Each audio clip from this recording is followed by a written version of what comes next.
দাসত্ব ইজারা কাকে বলে ভুলে কি গেছে?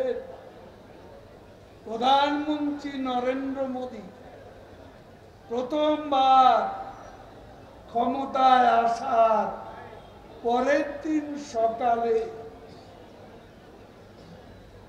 ভারতীয় হাইকমিশনের অফিস বন্ধ, সে অফিসের সামনে বিএনপি নেতারা ফুলের মালা আর মিষ্টি নিয়ে হাজির। মনে আছে? দালালি করতে চেয়েছিলেন, পারেননি, পাত্তা পাননি। যত দোষ নন্দঘোষ আওয়ামী লীগে আমাদের সাথে বন্ধুত্ব, আপনারা দাস হয়েও ভারতের সমর্থন চান। ক্ষমতার জন্য আপনারা যে কারো দাসত্ব মেনে নিতে কোনো আপত্তি আপনাদের। আমরা বন্ধু আছি, বন্ধু থাকবে। বিদেশে আমাদের সবাই বন্ধু, আমাদের প্রভু কেউ নেই।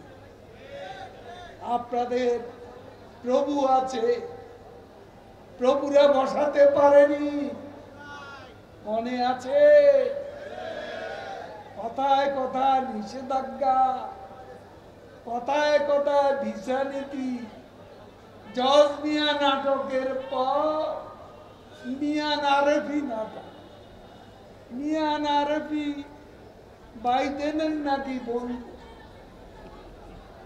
হঠাৎ করে 28শে অক্টোবর মিয়ান আরফিকে বাইডেনের বন্ধু সাজিয়ে সাংবাদিকদের সামনে নিয়ে আসে। কি গড় গড় করে ইংরেজি বলছে। পরে দেখা গেল বাইডেনের বন্ধু ভুয়া, ভুয়া, ভুয়া, ডাবল ভুয়া, ডাবল ভুয়া।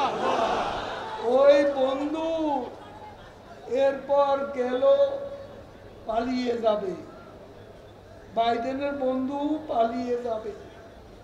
এয়ারপোর্টে গেল, পুলিশ গিয়ে ধরল।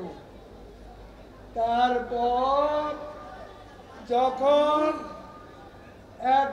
একটা দুইটা গায়ে যখন ডান্ডা লাগলো, পুলিশের ডান্ডাকে আরবি তখন বরিশালের ভাষা বাংলা বলা।